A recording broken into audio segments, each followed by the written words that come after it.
નમસ્કાર વિદ્યાર્થી મિત્રો, હું જનક મકવાણા એક વખત ફરીથી આપ સર્વનું સ્વાગત કરું છું. આપણો વિષય છે ધોરણ 12 મનોવિજ્ઞાન. અગાઉના વિડીયોમાં આપણે પ્રકરણ 1ના એક મહત્ત્વના પ્રશ્નની ચર્ચા કરી હતી. પ્રશ્ન હતો ધ્યાન આકર્ષણના વસ્તુલક્ષી એટલે કે બાહ્ય પરિબળો સ્પષ્ટ કરો. જો તમે આ વિડીયો ના જોયો હોય તો મારી ચેનલ ઉપર જઈ જોઈ શકો છો. આ ઉપરાંત આ વિડીયોના ડિસ્ક્રિપ્શનમાં હું તેની લિંક મૂકી દઈશ, તો તેના ઉપરથી પણ તમે જોઈ શકો છો. આજે આપણે પ્રકરણ 1ના જ અન્ય એક મહત્ત્વના પ્રશ્નની ચર્ચા કરવા જઈ રહ્યા છીએ. પ્રશ્ન છે ધ્યાન આકર્ષણના વ્યક્તિલક્ષી નિર્ધારકો અથવા તો ઘટકો સ્પષ્ટ કરો. પ્રશ્ન બીજી રીતે પણ પૂછાઈ શકે છે. ધ્યાનના આંતરિક નિર્ધારકો એટલે કે ઘટકો સ્પષ્ટ કરો.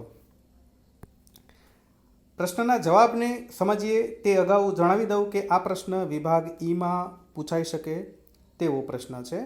તો થોડું ધ્યાન આપી અને આ પ્રશ્નને આપણે સમજીશું. સર્વપ્રથમ આપણે સમજીશું ધ્યાનના આંતરિક નિર્ધારકોનો અર્થ, એટલે કે ધ્યાનના આંતરિક નિર્ધારકો છે શું?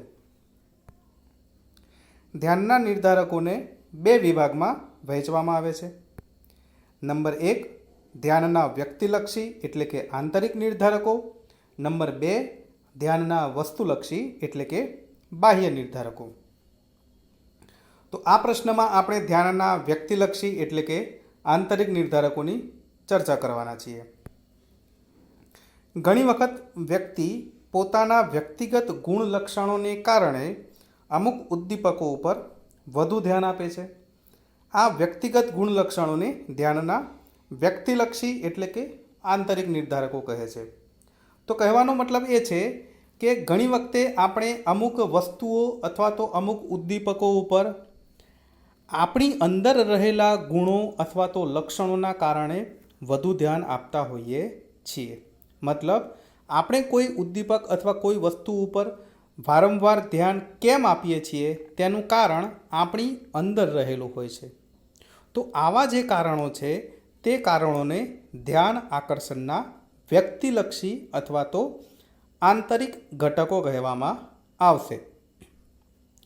મિત્રો, ધ્યાનના વ્યક્તિલક્ષી અને વસ્તુલક્ષી એટલે કે આંતરિક અને બાહ્ય આ બંને ઘટકોની ડિટેલમાં ચર્ચા આપણે અગાઉના વિડીયોમાં કરેલી છે. એટલે આ વિડીયોમાં તેની ડિટેલમાં ચર્ચા નહીં કરીએ. અગાઉના વિડીયોમાં જઈ અને તમે એની ડિટેલમાં ચર્ચા જોઈ શકો છો. આગળ વધીએ. ધ્યાનના વ્યક્તિલક્ષી એટલે કે આંતરિક નિર્ધારકો. તો કુલ 5 એવા નિર્ધારકો છે જે ધ્યાનના વ્યક્તિલક્ષી નિર્ધારકો હોય છે, જેના કારણે આપણે અમુક ઉદ્દીપકો ઉપર ખૂબ વારંવાર ધ્યાન આપતા હોઈએ છીએ. તો ટૂંકમાં આ પ્રશ્નમાં તમને 5 મુદ્દા જોવા મળશે. એક એક કરીને આપણે એ મુદ્દાઓને સમજીશું. મુદ્દા નંબર 1 રસ કે અભિરુચિ. તો રસને ધ્યાનની જનની કહે છે. જે બાબતમાં આપણને રસ હોય તે તરફ આપણું ધ્યાન તરત જતું હોય છે.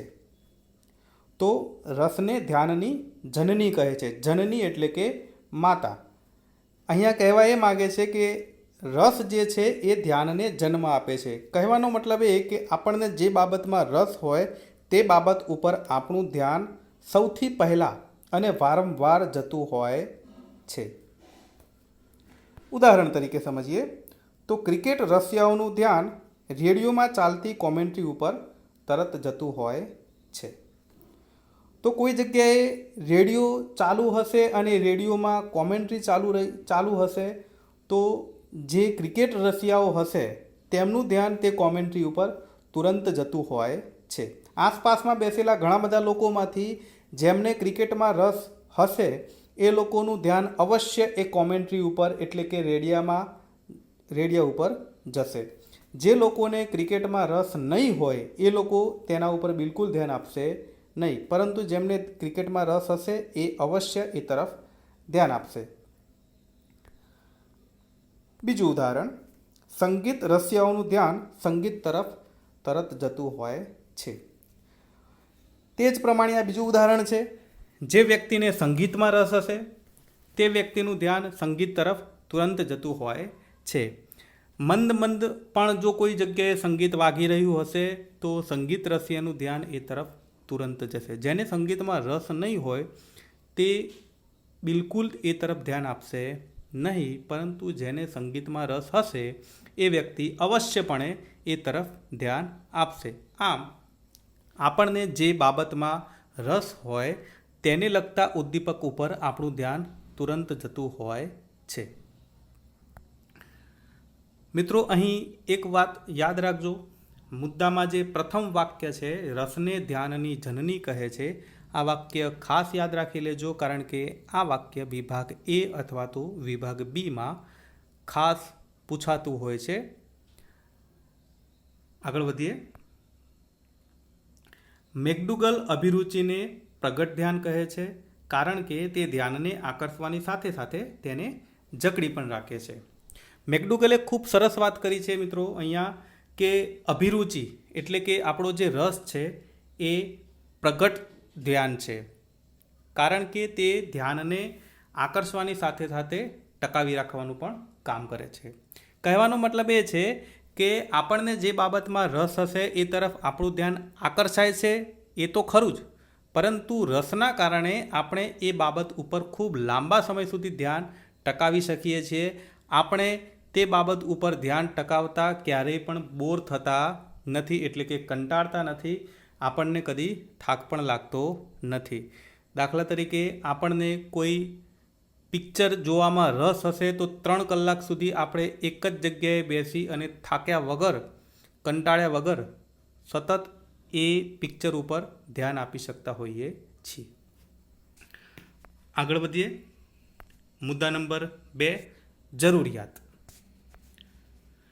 જ્યારે વ્યક્તિની કોઈ જરૂરિયાત હોય તો તેને લગતી બાબત તરફ તેનું ધ્યાન ઝડપથી જતું હોય છે. ભૂખ, તરસ, ઊંઘ કે જાતીયતા જેવી શારીરિક અથવા પ્રેમ, પ્રતિષ્ઠા કે જિજ્ઞાસા જેવી મનોવૈજ્ઞાનિક જરૂરિયાત હોય તો તે વ્યક્તિનું ધ્યાન તુરંત આકર્ષે છે. તો મિત્રો, આપણા જીવનમાં અલગ અલગ ઘણી બધી જરૂરિયાતો હોય છે, જેમાં કેટલીક ભૂખ, તરસ, ઊંઘ, જાતીયતા જેવી શારીરિક જરૂરિયાતો હોય છે, તો કેટલીક મનોવૈજ્ઞાનિક અથવા તો કેટલીક સામાજિક જરૂરિયાતો હોય છે. તો આવી કોઈ પણ જરૂરિયાત હોય તો એ જરૂરિયાતને લગતી કોઈ બાબત હશે અથવા તો કોઈ ઉદ્દીપક હશે અથવા તો કોઈ વસ્તુ હશે તો તે તરફ આપણું ધ્યાન અવશ્ય જતું હોય છે, કારણ કે એ આપણી જરૂરિયાત છે. ઉદાહરણ તરીકે જોઈએ.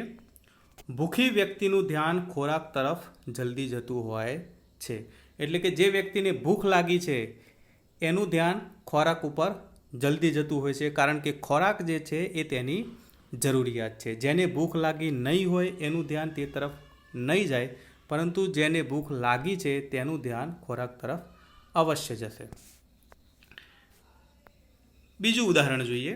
નોકરીની શોધ કરી રહેલ વ્યક્તિનું ધ્યાન નોકરીની જાહેર ખબર ઉપર વધુ જતું હોય છે. તો મિત્રો, આપણે જે ન્યૂઝપેપર એટલે કે છાપું વાંચતા હોઈએ છીએ તો આ ન્યૂઝપેપરમાં નોકરીને લગતી ઘણી બધી જાહેર ખબરો આવતી હોય છે, પરંતુ આપણે હજુ સુધી ક્યારેય કોઈ જાહેર ખબર ઉપર ધ્યાન આપ્યું નહીં હોય, કારણ કે આપણને હજુ નોકરીની જરૂરિયાત પડી નથી. પરંતુ જે વ્યક્તિને નોકરીની જરૂરિયાત હશે એ વ્યક્તિ જ્યારે છાપું વાંચતો હશે તો તેનું ધ્યાન સૌથી પહેલાં આ જાહેર ખબરો ઉપર જશે, કારણ કે નોકરી એ એની જરૂરિયાત છે અને જરૂરિયાત હોવાના કારણે તેનું ધ્યાન તે તરફ પહેલાં જતું હોય છે. તો આમ આપણને જેની જરૂરિયાત હોય તેને લગતી બાબત તરફ આપણું ધ્યાન વધુ ઝડપથી જતું હોય છે. સુથારનું મન બાવળીએ એ કહેવત આ બાબતનો નિર્દેશ કરે છે. ગુજરાતીમાં એક કહેવત છે, સુથારનું મન બાવળીએ. કહેવતનો મતલબ એ થાય છે કે જે સુથાર હોય છે તે તેના કામ માટે વારંવાર તેને લાકડાની જરૂર પડતી હોય છે, જે તેને વૃક્ષોમાંથી મળતું હોય છે, એટલે એનું ધ્યાન વારંવાર વૃક્ષો ઉપર જતું રહેતું હોય છે.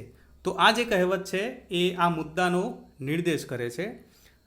યાદ રાખજો મિત્રો કે આ જે કહેવત છે એ પણ વિભાગ એ અથવા વિભાગ બીમાં અલગથી પૂછાઈ શકે છે.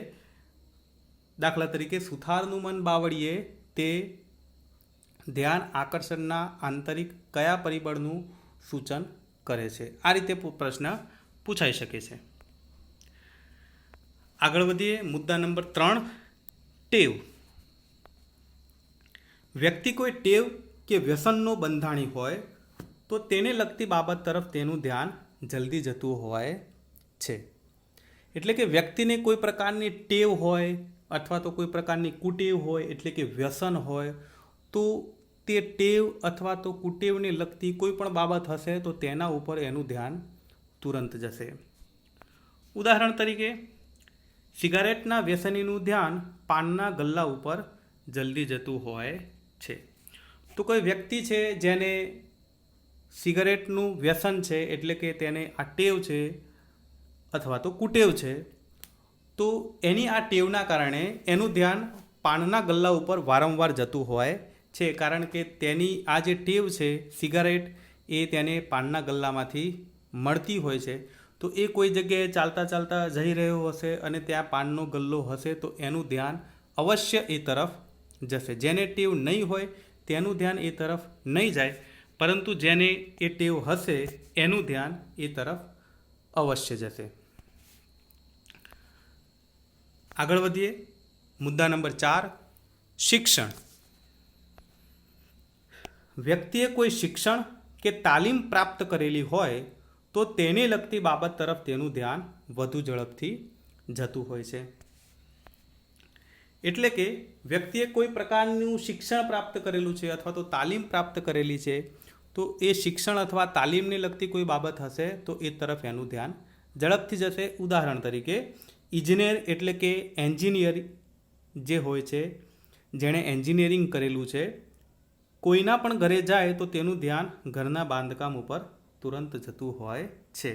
એટલે કોઈ વ્યક્તિ છે જેણે સિવિલ એન્જિનિયરિંગ કરેલું છે, એટલે કે મકાનનું બાંધકામ કેવી રીતે કરવું તેને લગતો એણે અભ્યાસ કરેલો છે, તાલીમ મેળવેલી છે, તો એ વ્યક્તિ કોઈ પણ નવા ઘરે જશે, કોઈ વ્યક્તિના ઘરે જશે તો એનું ધ્યાન તુરંત એ મકાનનું બાંધકામ કેવું છે, તેમાં કેવી સારી સારી બાબતો છે, તેમાં કઈ કઈ ભૂલો રહી ગઈ છે, એ તરફ એનું ધ્યાન અવશ્ય જતું હોય છે. બીજા બધા લોકોનું ધ્યાન એ તરફ નહીં જાય, પરંતુ આ જે એન્જિનિયર હશે એણે આને લગતી તાલીમ લીધેલી છે, એટલે એનું ધ્યાન એ તરફ અવશ્ય જશે. આગળ વધીએ. ઉદાહરણ નંબર 2, સંગીતનું ઊંડું જ્ઞાન ધરાવતા વ્યક્તિનું ધ્યાન આસપાસ વાગતા સંગીત ઉપર તુરંત જતું હોય છે. એટલે જે વ્યક્તિને સંગીતનું બહુ ઊંડું જ્ઞાન હશે એનું ધ્યાન આસપાસ વાગતા સંગીત ઉપર તુરંત જશે.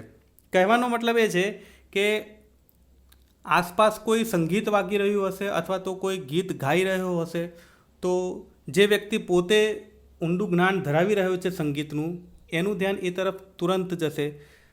મતલબ અન્ય વ્યક્તિ જે ગીત ગાઈ રહ્યો છે એ જો સારું ગીત ગાઈ રહ્યો હશે તો પણ એનું ધ્યાન જશે કે આટલું સરસ કોણ ગાઈ રહ્યું છે, આને આટલો સરસ રાગ આવડે છે.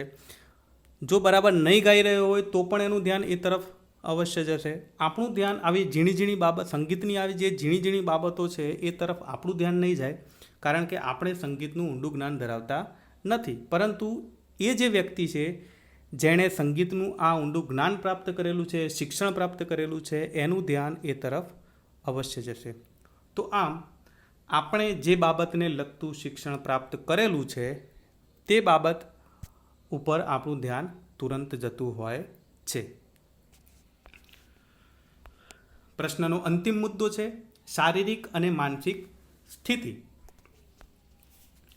વ્યક્તિ કોઈ શારીરિક માનસિક સ્થિતિમાંથી પસાર થઈ રહ્યો હોય તો તે તરફ તેનું ધ્યાન વારંવાર જતું હોય છે.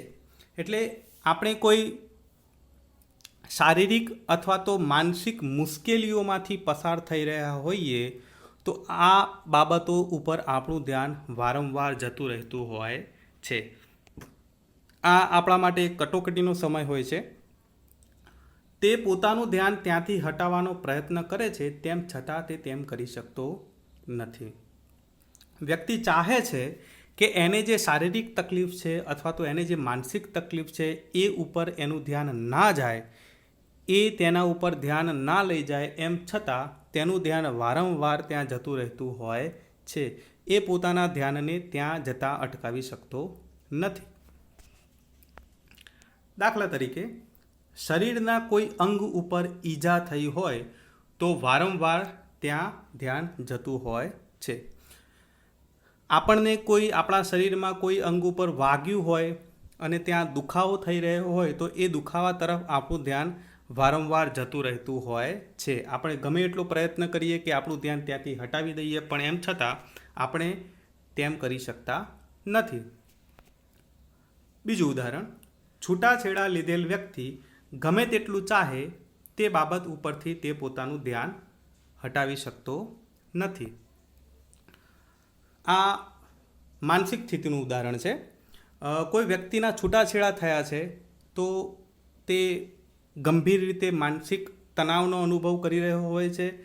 તે ખૂબ ચાહે છે કે એનું ધ્યાન એ તરફ ના જાય, એનું ધ્યાન બીજી બધી બાબતો તરફ જાય, પણ તેમ છતાં એનું ધ્યાન વારંવાર ત્યાં જતું રહેતું હોય છે અને આમ થવાથી તે રોકી શકતો નથી. આમ વ્યક્તિની જે શારીરિક અને માનસિક સ્થિતિ હોય છે, કટોકટીની પરિસ્થિતિ, એ તરફ એનું ધ્યાન અવારનવાર જતું રહેતું હોય છે. ઉપસંહાર. મિત્રો, અહીં તમને જણાવી દઉં કે વિભાગ ઈમાં જ્યારે કોઈ પ્રશ્ન પૂછાતો હોય છે અને તમને જો એમ લાગે કે આ પ્રશ્ન ટૂંકો છે તો એ પ્રશ્નમાં પ્રશ્નની શરૂઆતમાં તમે પ્રસ્તાવના અને પ્રશ્નના અંતમાં તમે ઉપસંહાર, આમ બે વધુ મુદ્દા ઉમેરી શકો છો. અને પ્રસ્તાવના અને ઉપસંહારમાં શું લખવાનું હોય છે, તો જે પ્રશ્ન આપણે લખી રહ્યા છીએ એ પ્રશ્નને લગતી જ બાબતો તમારે એમાં લખવાની હોય છે. તમે તમારી મૌલિકતાથી એ પ્રશ્નમાં એ ઉમેરો કરી શકો છો. જો તમે આમ કરશો તો તમે વિભાગ ઈના પ્રશ્નમાં પણ 5માંથી 5 ગુણ પ્રાપ્ત કરી શકો છો અને તમારું જે પેપર ચેક કરી રહ્યા છે એ શિક્ષક ઉપર તમારી ખૂબ સારી એવી છાપ છોડી શકો છો. તો ઉપસંહારમાં જોઈએ. આમ ધ્યાનની બાબતમાં જોવા મળતી વ્યક્તિગત ભિન્નતા એ ધ્યાનના વ્યક્તિલક્ષી આંતરિક પરિબળોને આભારી છે. ધ્યાનના આંતરિક પરિબળો જ ધ્યાન ટકાવી રાખવામાં અને એકાગ્રતા માટે મહત્ત્વની ભૂમિકા ભજવે છે.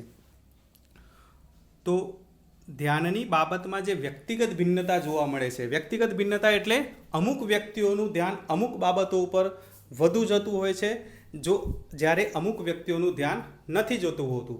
તો આ જે છે એ વ્યક્તિગત ભિન્નતા કહેવાશે. તો આ જે વ્યક્તિગત ભિન્નતા છે તેનું કારણ છે ધ્યાન આકર્ષણના વ્યક્તિલક્ષી લક્ષણો. કારણ કે આ જે લક્ષણો છે એ વ્યક્તિએ બદલાતા રહેતા હોય છે.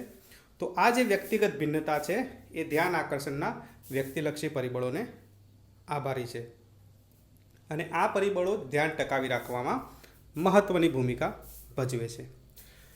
તો મિત્રો, અહીં આપણો પ્રશ્ન પૂરો થાય છે. આશા રાખું છું કે આ પ્રશ્ન તમને ખૂબ સરસ રીતે સમજાઈ ગયો હશે. એકવાર ફરીથી તમને જણાવી દઉં કે આ પ્રશ્ન વિભાગ ઈમાં પૂછાઈ શકે તેવો પ્રશ્ન છે. અગાઉના વિડીયોમાં આપણે ધ્યાનના વસ્તુલક્ષી પરિબળોની ચર્ચા કરી હતી અને એ વિડીયોમાં જેમ જણાવ્યું તેમ આજના વિડીયોમાં આપણે ધ્યાનના વ્યક્તિલક્ષી પરિબળોની ચર્ચા કરી. હવે આગળના જે વિડીયો હશે તેમાં આપણે દ્રષ્ટિ સંવેદનને સ્પષ્ટ કરો તે પ્રશ્નની ચર્ચા સાથે મળીશું. ફરીથી એકવાર કહી દઉં કે આપણી ચેનલને સબસ્ક્રાઈબ કરજો અને વધુમાં વધુ શેર કરજો, જેથી અન્ય વિદ્યાર્થીઓ સુધી આ માહિતી પહોંચી શકે. આભાર.